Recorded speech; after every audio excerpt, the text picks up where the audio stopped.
Assalamualaikum warahmatullahi wabarakatuh. Salam Kukar Pintar. Bagaimana hari ini kabarnya anak-anak? Masih semangat mengikuti pembelajaran? Ketemu lagi sama Ibu Nur Apni Herniwati, masih pada mata pelajaran IPA kelas 9 semester ganjil. Pada hari ini, pada pertemuan keempat, kita akan membahas tentang perkecambahan dan siklus hidup tumbuhan Angiospermae dan Gymnospermae.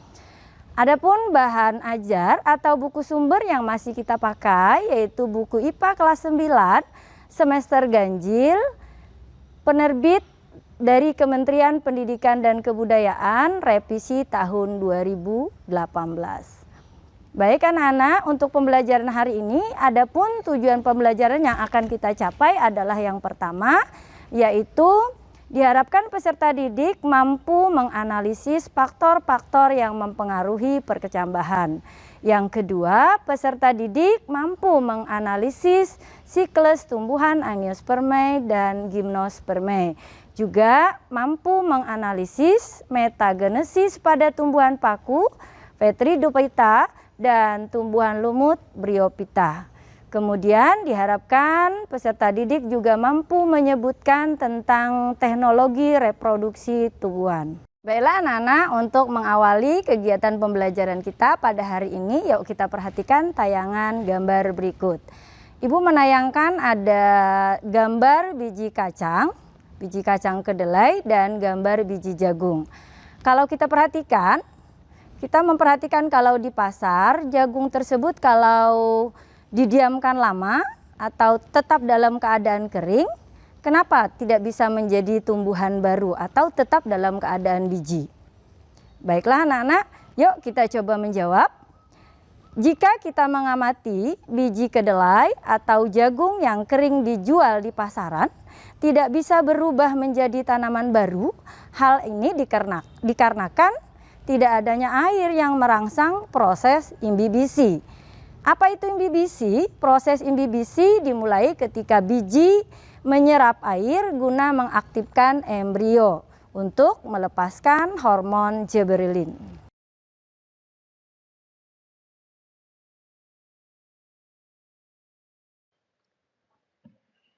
Baiklah anak-anak, untuk selanjutnya kita coba memahami definisi daripada perkecambahan.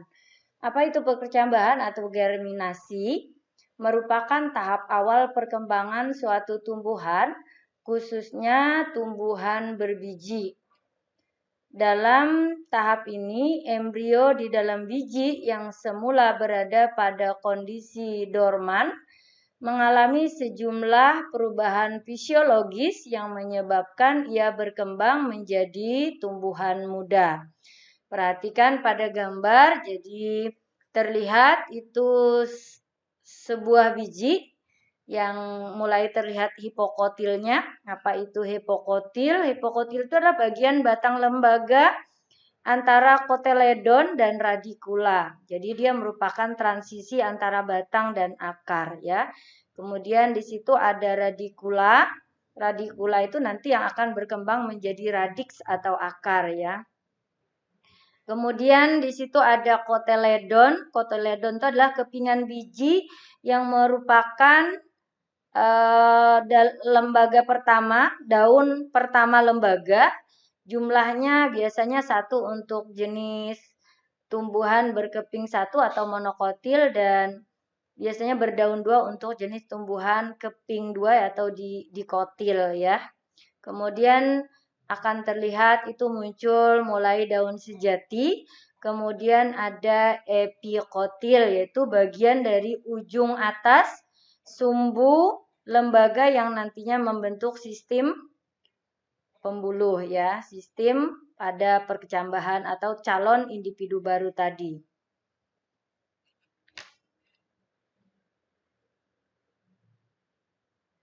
Selanjutnya kita memahami faktor-faktor yang mempengaruhi perkecambahan. Faktor yang mempengaruhi perkecambahan itu ada faktor internal dan ada faktor eksternal. Jadi biasanya perkecambahan itu faktor yang mempengaruhi adalah ada gen, ada hormon, dan lingkungan. Gen dan hormon itu merupakan faktor internal penentu perkecambahan, adapun faktor lingkungan, air, cahaya, nutrisi, maupun kelembaban itu adalah faktor eksternal. Perkecambahan adalah proses munculnya individu baru pada biji. Nah, ini kita bisa lihat contoh perkecambahan ya, atau siklus hidup tumbuhan biji tertutup atau angiospermae ya. Jadi ketika terjadi proses fertilisasi atau pembuahan, maka berkembang menjadi buah. Kemudian buah ini di sini mengandung embrio atau calon individu baru. Kalau kita tanam atau sengaja atau tidak sengaja jatuh di tempat yang cocok, dia akan mengalami perkecambahan. Kemudian di sini akan berkembang sporopit muda. Nah, sporopit itu adalah generasi pembentuk spora. Kemudian ada putik, ada kepala sari. Nah, di putik ini akan berkembang ovule atau bakal biji, bakal buah. Nah, kemudian dia mengalami pembelahan secara meiosis, akan menghasilkan 4 megaspora. 3 megaspora itu mengalami degenerasi. Sedangkan pada bagian kepala sari ini ada mengandung mikrospora, jadi sporanya berukuran kecil. Kemudian di kepala sari itu mengandung butir-butir serbuk sari yang di dalamnya terdiri dari inti vegetatif dan inti generatif. Kemudian ketika ini jatuh di kepala putik, terjadilah peristiwa penyerbukan yang selanjutnya terjadi pertemuan dua inti generatif tadi, maka akan terjadi peristiwa fertilisasi. Demikian selanjutnya terus-menerus, itulah yang dinamakan siklus hidup tumbuhan angiospermae. Nah, ini tadi melalui gambar sudah Ibu jelaskan bahwa siklus hidup tumbuhan angiospermae dimulai ketika inti sel kelamin jantan dan inti sel kelamin betina bersatu. Itu yang disebut dengan peristiwa pembuahan. Maka akan terbentuk zigot, selanjutnya tumbuh dan berkembang menjadi tanaman atau tumbuhan angiospermae dewasa. Pada tumbuhan angiospermae itu ada 2 tahapan generasi, ada generasi gametofit yaitu generasi pembentukan gamet, dan generasi sporopit, generasi pembentukan spora ya. Dalam siklus hidup tumbuhan angiospermae, generasi gametofit tadi bergiliran dengan generasi sporopit sehingga sering disebut dengan pergiliran generasi atau disebut dengan metagenesis.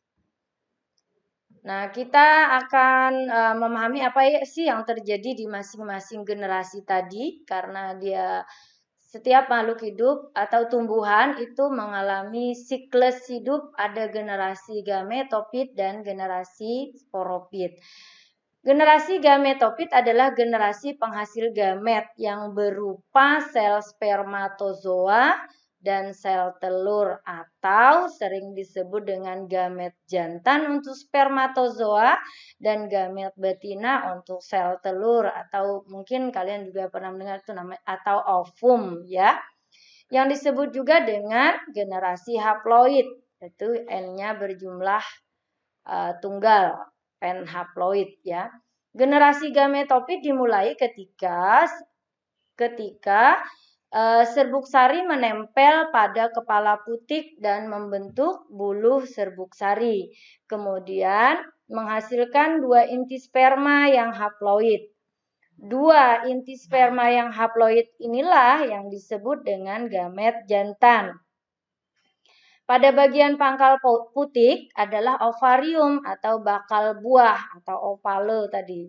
Di dalam bakal buah terdapat bakal biji. Di dalam bakal biji terdapat kantung lembaga yang tersusun atas 7 sel dan 8 inti yang haploid. Apa saja? 3 sel antipoda, 2 sel senergit, 1 sel telur, 1 sel kandung lembaga sekunder. Nah, itu ya jumlahnya ada 7. Masing-masing sel mempunyai 1 inti haploid kecuali sel kantong lembaga sekunder yang mempunyai 2 inti haploid.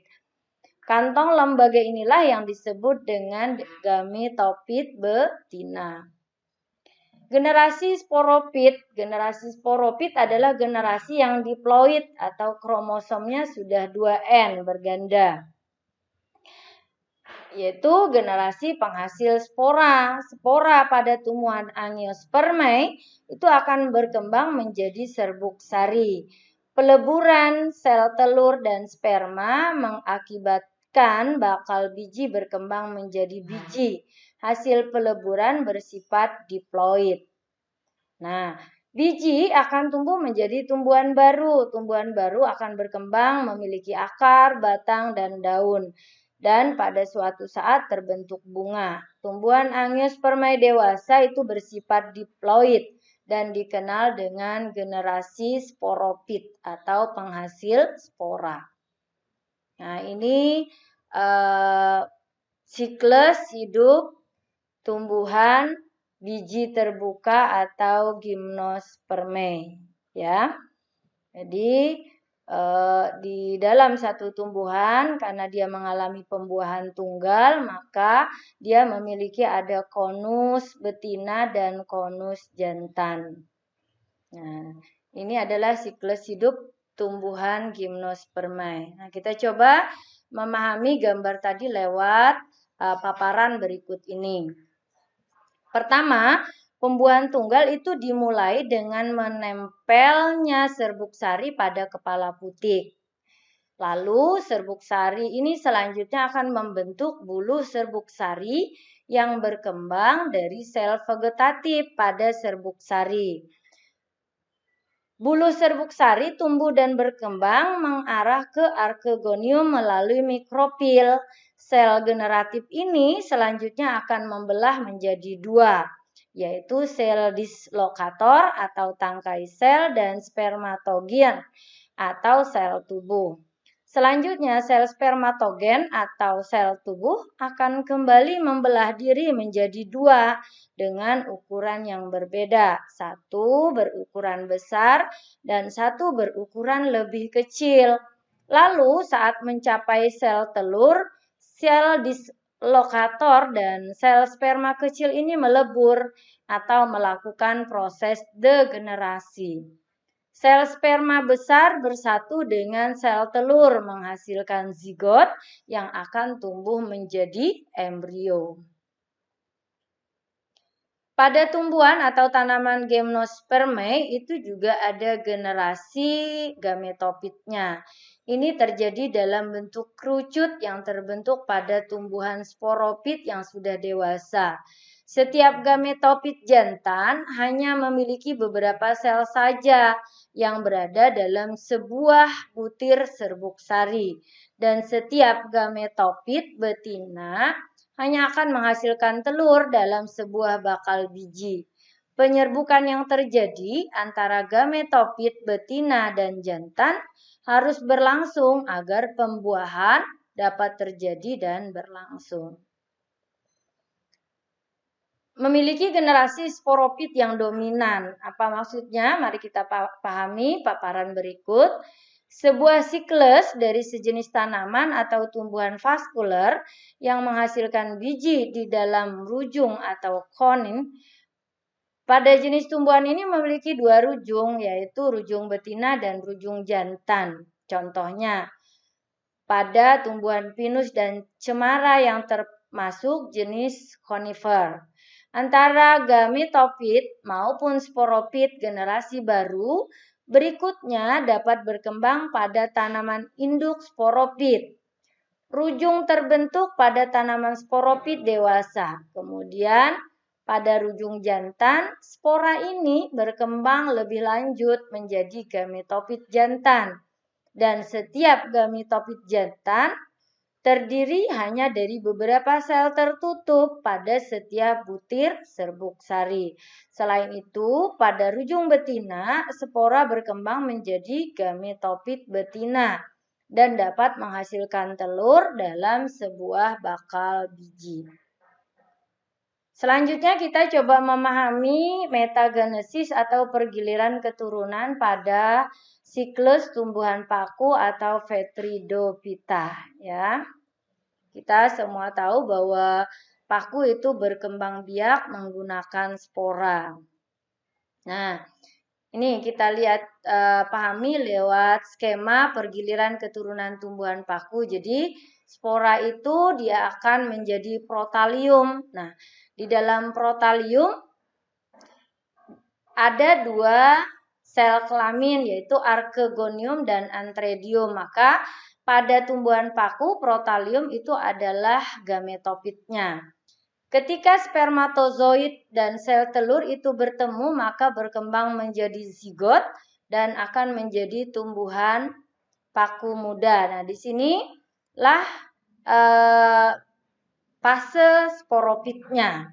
Kemudian dia akan berkembang menjadi sporopit, kemudian sporangium kembali menjadi spora. Terus siklusnya seperti itu. Maka kita bisa lihat generasi gametofitnya adalah N haploid berukuran kecil, tumbuh tak lama kemudian membentuk gamet. Sedangkan sporopit kromosomnya 2N berukuran besar, tumbuh lebih lama dia membentuk spora. Itu generasi sporopit. Ini adalah metagenesis atau skema pergiliran keturunan untuk tumbuhan paku atau Vetridophyta. Nah, ini tadi penjelasan dari Ibu. Tumbuhan paku mengalami pergiliran keturunan metagenesis antara fase gametofit dan fase sporopit. Kedua fase ini berlangsung terus-menerus secara bergiliran. Sporopit pada tumbuhan paku adalah tumbuhan paku itu sendiri yang menghasilkan spora pada daunnya. Sporopit pada tumbuhan paku itu merupakan fase dominan untuk proses pergiliran keturunan pada tumbuhan paku. Spora yang dihasilkan akan tumbuh bila jatuh pada tempat yang lembab dan teduh atau pada tempat yang paling cocok. Nah, ini adalah siklus hidup tumbuhan lumut ya. Sama halnya tadi dengan paku, lumut pun berkembang biak menggunakan spora. Nah, kita lihat atau kita pahami lewat pergiliran atau skema berikut. Jadi spora, kemudian menjadi protalium, kemudian menjadi tumbuhan lumut. Nah, kalau pada Bryophyta atau tumbuhan lumut yang menjadi gametofitnya. Maka karena tumbuhan lumut adalah fase atau generasi gametofit, berarti di sini yang akan menghasilkan gamet.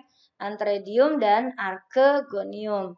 Antheridiumnya menghasilkan sebagai sel kelamin jantan menghasilkan spermatozoid, archegoniumnya sebagai sel kelamin betina ini yang menghasilkan ovum. Spermatozoid dan ovum bertemu berkembang menjadi zigot, terus menjadi sporopit, menjadi sporogonium, kembali ke siklus awal yaitu spora dan seterusnya. Nah, ini adalah siklus hidup tumbuhan lumut atau Bryophyta.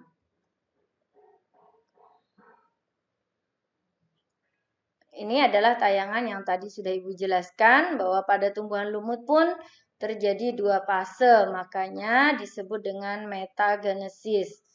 Fase pembentuk sel kelamin jantan atau gametofit, fase penghasil spora atau sporopit. Gametofit merupakan bentuk tubuh yang haploid, sedangkan sporopit diploid, kromosomnya berpasangan.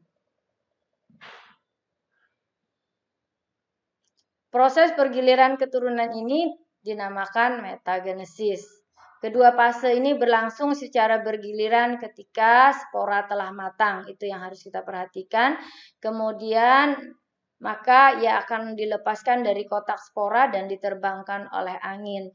Jika spora itu jatuh di tempat yang lembab atau yang cocok, maka dia akan berkembang menjadi benang-benang halus berwarna hijau yang disebut dengan protonema. Tumbuhan lumut dewasa akan menghasilkan sel kelamin jantan spermatozoid yang dibentuk dalam struktur khusus yaitu antredium, dan sel telur yang dibentuk dalam alat kelamin betina atau yang disebut dengan archegonium. Nah, kita coba selanjutnya memahami teknologi reproduksi pada tumbuhan. Nah, perhatikan ini adalah beberapa jenis tumbuhan yang sudah dikembangbiakan melalui teknologi. Ada hidroponik, ada vertikultur, ada kultur jaringan. Oke, kita coba memahami apa itu hidroponik. Jadi hidroponik adalah merupakan cara penanaman tumbuhan dengan menggunakan larutan nutrisi dan mineral dalam air dan tanpa menggunakan tanah. Tanaman darat khususnya sayuran seperti paprika, tomat, timun, melon, terong, dan selada itu dapat dikembangkan dengan cara ini. Ya, cukup kita menyiapkan medium yang tak larut dalam air, misalnya kerikil, arang, sekam, spon, serbuk kayu, dan lain sebagainya. Ilmuwan menemukan bahwa tumbuhan menyerap nutrisi yang penting dalam bentuk-bentuk ion yang terlarut dalam air. Itu hidroponik ya. Apa kelebihan teknologi reproduksi dengan hidroponik? Antara lain tanaman tumbuh lebih cepat, pemakaian pupuk lebih hemat, pemakaian air lebih efisien, tenaga kerja yang diperlukan lebih sedikit. Lingkungan kerja menjadi lebih bersih, hara dan pH lebih teliti, dan masalah hama dan penyakit tanaman dapat dikurangi. Ini adalah kelebihan daripada teknik reproduksi jenis hidroponik.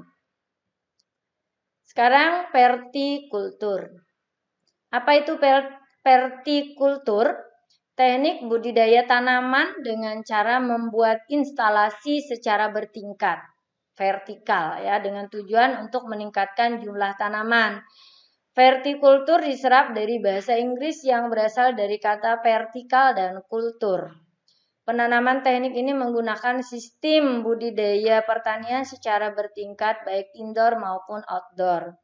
Tujuan utama aplikasi teknik vertikultur adalah memanfaatkan lahan yang sempit seoptimal mungkin.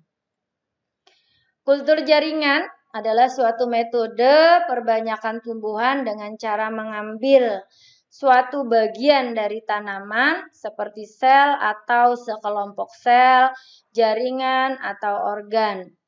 Bagian tanaman yang telah diambil selanjutnya ditumbuhkan dalam kondisi steril, bebas hama maksudnya, pada medium yang mengandung nutrisi dan zat pengatur tumbuh atau hormon. Bagian tanaman akan dapat memperbanyak diri dan berkembang menjadi tanaman yang memiliki organ yang lengkap, yaitu akar, batang, dan daun. Tujuan reproduksi teknik kultur jaringan adalah untuk memperoleh bibit tumbuhan dengan jumlah yang sangat terbatas, dengan kualitas yang sama, waktu cepat, mempunyai sifat serupa dengan induknya. Semua jenis tumbuhan dapat dikembangbiakan menggunakan metode ini. Namun, masing-masing memerlukan perlakuan khusus agar dapat tumbuh dan berkembang dengan baik.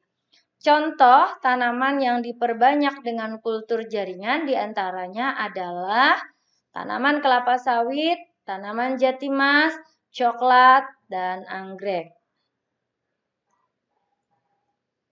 Nah, perhatikan lembar kerja berikut ini untuk memahami tentang bagaimana proses percambahan. Jadi ada 3 perlakuan yang kita buat. Yang pertama, biji dibiarkan di wadah, biji yang direndam di air, kemudian biji yang diletakkan di atas kapas. Kemudian kita amati apa yang terjadi setelah di hari ketiga dan di hari ke-6. Buat keterangan atau penjelasannya di kolom keterangan. Nah, pada keadaan yang bagaimanakah biji dapat tumbuh baik? Apa yang menyebabkan biji direndam dalam air itu tidak tumbuh? faktor apa saja yang diperlukan dalam perkecambahan, kemudian berlatih menyusun laporan secara narasi dari hasil kegiatan diskusi tadi. Nah, coba selesaikan siklus hidup tumbuhan Angiospermae berikut. Tulis apa yang terjadi di masing-masing keterangan pada gambar. Misalnya nomor 1 itu terjadi proses apa dan seterusnya sampai nomor 8. Nah, kemudian disajikan ada 2 skema di atas, lengkapi tabel berikut dengan memperhatikan skema pergiliran keturunan baik pada tumbuhan lumut dan tumbuhan paku. Kemudian coba dijawab 5 pertanyaan di bawah tabel berikut. Apakah tumbuhan lumut hanya dapat bereproduksi secara seksual? Apakah tumbuhan lumut dapat bereproduksi secara aseksual? Bagaimana cara tumbuhan lumut bereproduksi secara aseksual? Pernahkah kamu menjumpai tumbuhan tersebut berbunga? Berupa apakah organ reproduksi tumbuhan tersebut? Nah, itu beberapa pertanyaan terkait skema pergiliran keturunan pada tumbuhan paku dan tumbuhan lumut.